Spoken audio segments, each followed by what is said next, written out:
Please join me in welcoming our next speaker.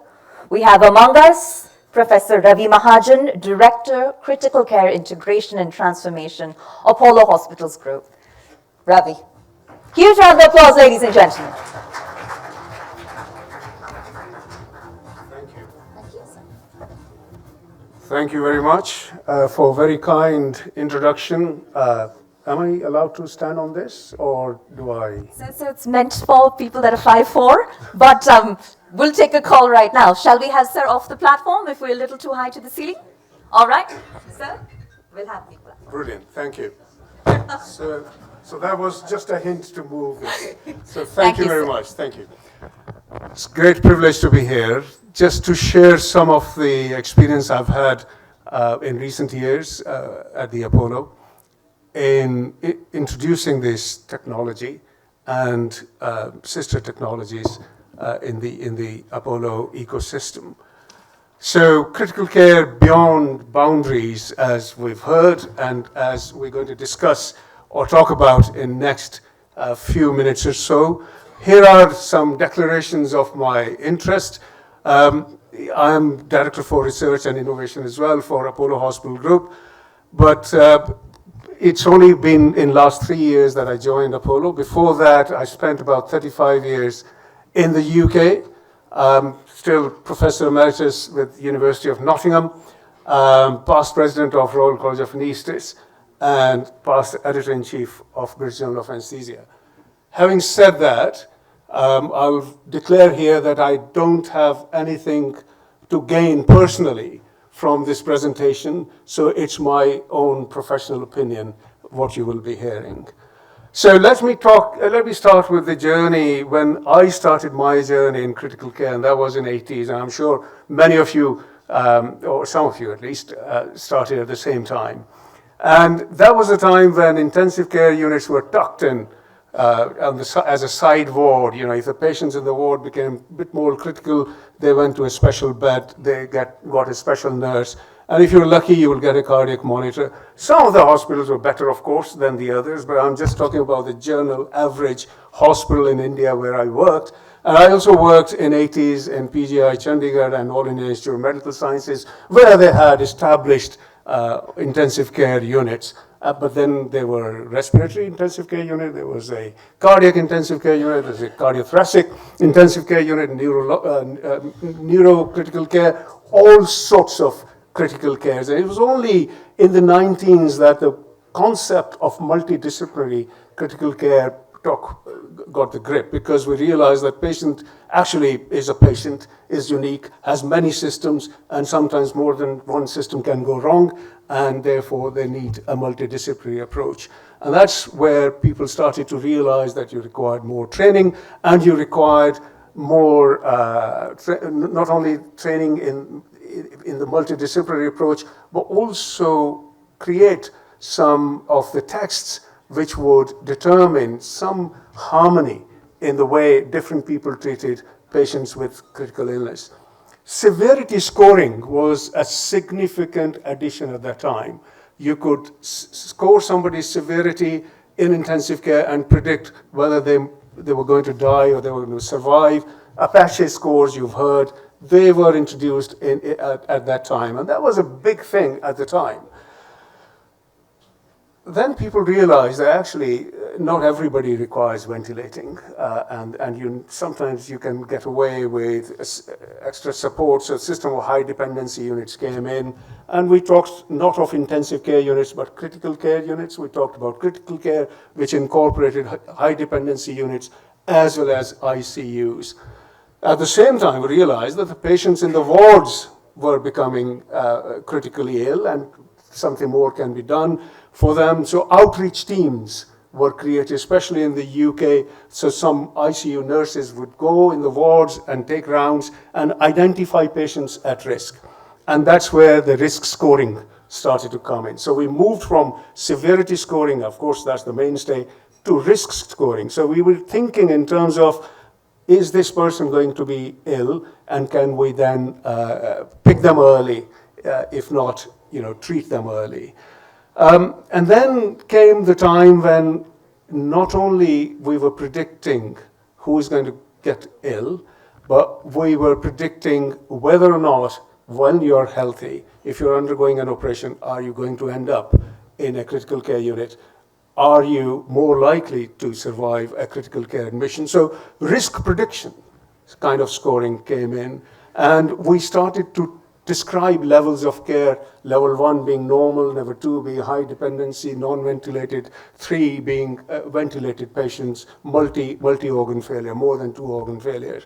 But then level 1 plus care came into picture, where these were not so ill that they had to go to ICU or SDU, but they needed some extra care, a little bit of extra monitoring, and we called it enhanced care. I was president of Royal College of Anaesthetists when the faculty of critical care introduced that. I was part of the working party to look at what enhanced care might look like. Now, when we described what enhanced care might look like, it was like a 4-wall ward again, and patients being monitored, but the nurse-staff ratio was slightly different to SDU. And COVID came, and the game changed, and also came with COVID the whole concept of looking at patients while they were at their home or in a remote location. EICU was always there in the background, for the last 20 years, but then after COVID, that picked up, and connected care concept came in, that we can connect and wire up the patient wherever they are.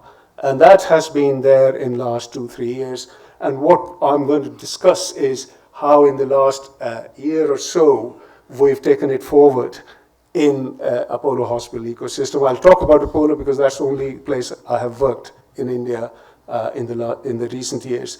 The need, of course, is huge. As you know, we've just heard, previous speakers, the increase in prevalence of almost every kind of non-communicable disease that we can think of, and the burden, the economic burden on India itself by 2030 is $4.8 trillion.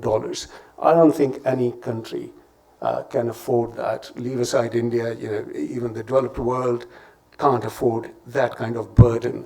And let's look at the background when 80% of the physicians work in cities like this, and 70% of our population lives far remote from anywhere like this. So it has its own inherent problems and challenges, but then every problem and every challenge is an opportunity, and that's where we need to focus on. The current situation being that it remains largely up to the patient to organize their own care.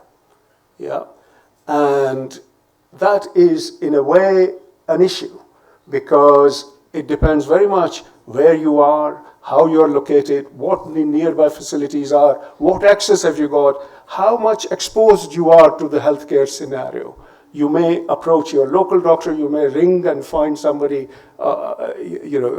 remotely, but it all depends entirely up to you. So I introduced a term called comprehensive connected care in Apollo ecosystem, where we developed a model, and this was a model mainly for the patients who are 1+ category, the vulnerable, not in intensive cares, not in high dependency units, but patients at risk of becoming critically ill.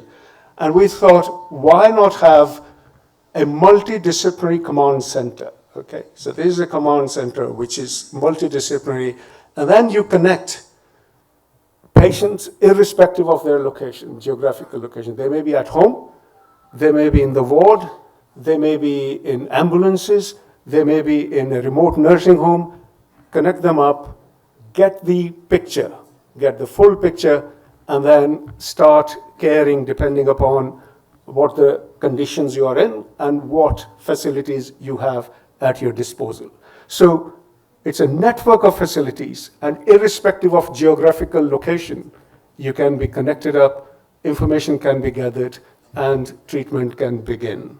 So with that kind of problem statement, and with that kind of model, and with that kind of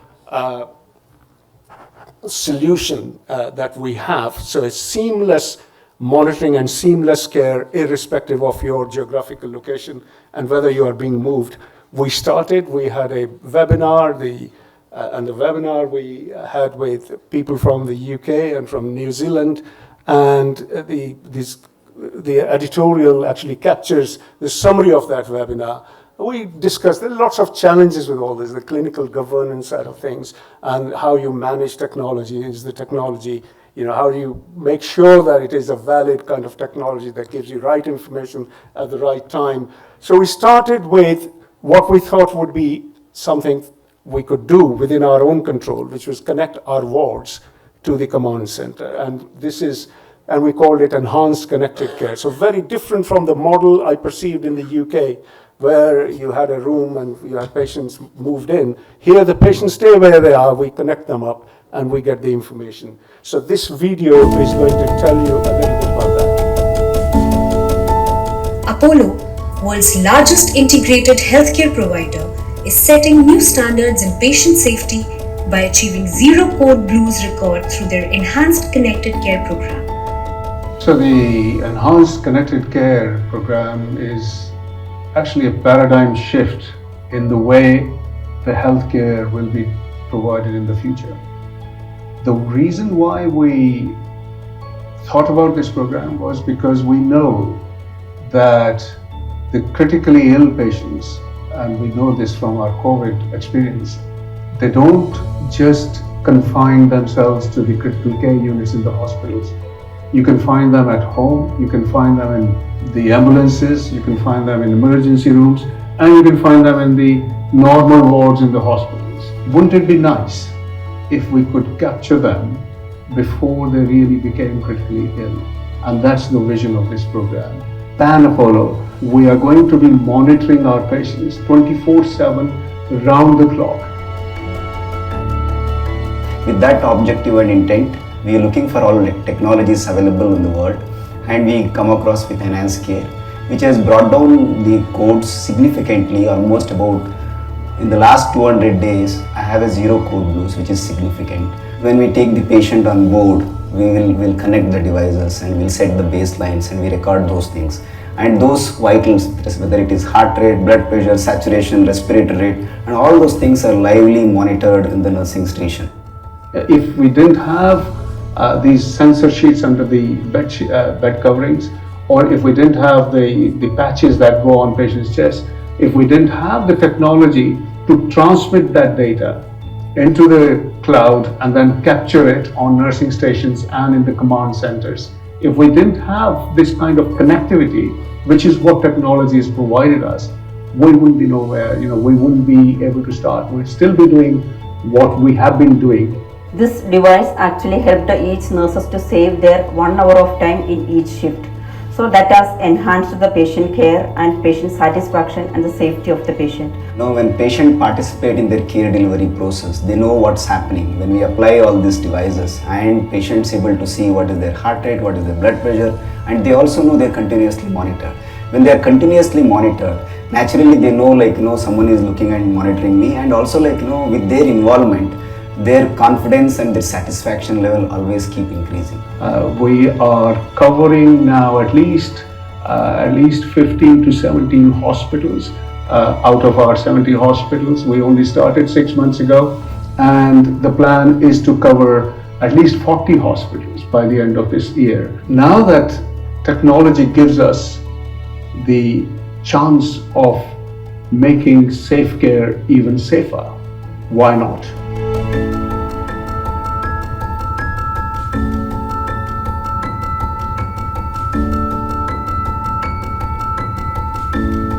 Thank you.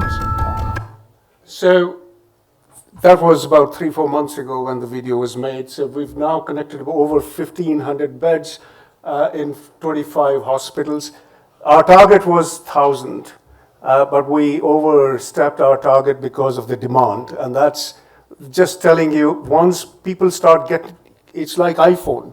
Once you start getting used to using mobile phone, smartphone, you can't go back. And I think that's what this technology has done to people who are using it. Very important. Technology is okay, but having clinical governance behind it is the key thing. Knowledge brings responsibility. And if you have knowledge, and you have not acted on time, I don't think as a doctor you would live with that kind of feeling. So when the knowledge is there, you have to have adequate, and I can go into detail, but there's no time to go into detail now, but having a very well-structured clinical governance around it has been the key for us. And what we have seen is that clinically, code blues have come down to about 50%. And in some hospitals, as you heard, they haven't had code blue. And that's a big objective measure that we have. We also know that we pick up patients much earlier than they would have been picked up. And 1 in 10 patients who are being monitored, we have some significant intervention going in. Importantly, operationally, you save about 1 hour of nursing time per shift, which is quite significant. They can do other things which they are better suited to. Can we have a little bit of low-town conversation that end, please? Thank you. And also better capacity utilization in terms of business, as we've heard, because patients, if they don't come to ICU, they don't block your beds. The beds are there for other things for which ICU is much better suited. So that is what we did with our wards. And then we moved on to the home care and the ambulance care. And this is where, this is a short video that hopefully will show you how the ambulance system is working in Calcutta. How may I help you? নমস্কার madam, হ্যাঁ বলুন আমি কিভাবে আপনাকে help করতে পারি? আচ্ছা, ambulance Emergencies call for the highest level of alertness, precision, and efficiency. To ensure these, Apollo Multi-Specialty Hospitals is introducing its state-of-the-art 5G connected ambulance. India's first ever comprehensively designed 5G ambulance comes with the latest medical equipment, patient monitoring applications, and telemetry devices that transmit data regarding the patient's status to the hospital in real time. Onboard cameras along with body cams attached to paramedics relay instant information to a tele-emergency hub. This allows doctors to make faster and more accurate decisions while the patient is in transit and advise those in the ambulance on how to best administer the required aid. History of heart failure?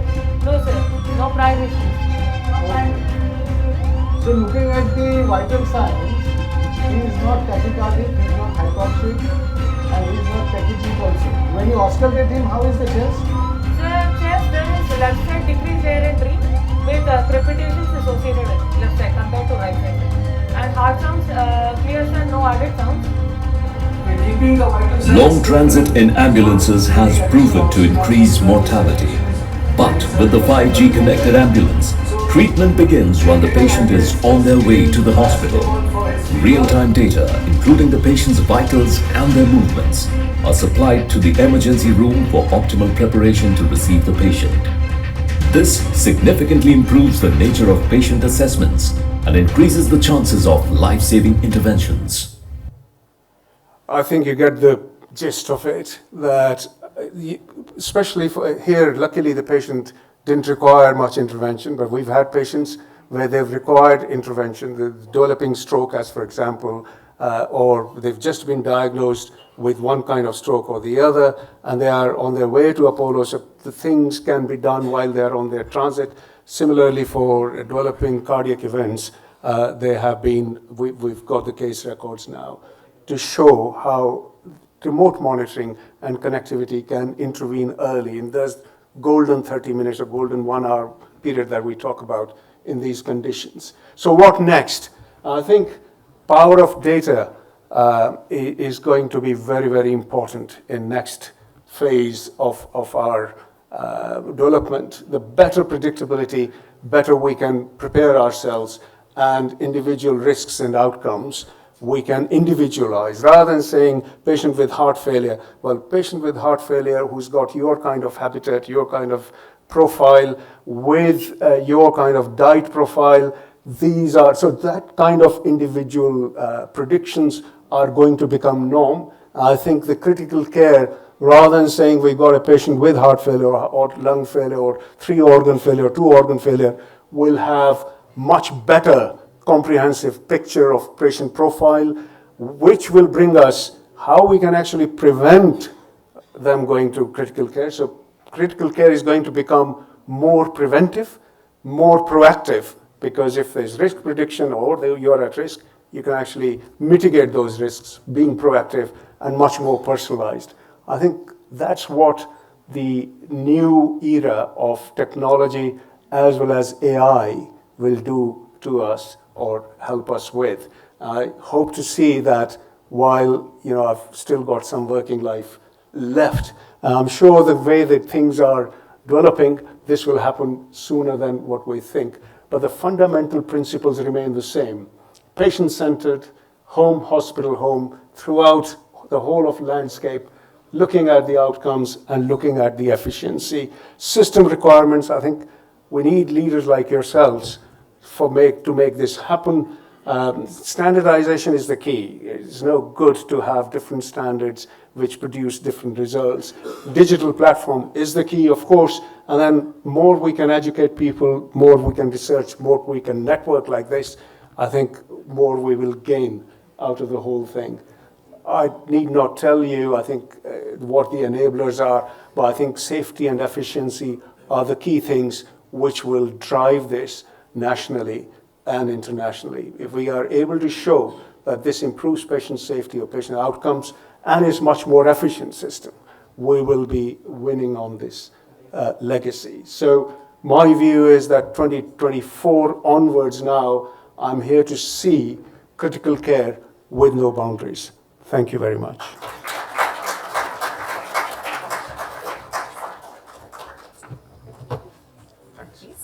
Thank you so much, Professor Mahajan, for that comprehensive overview.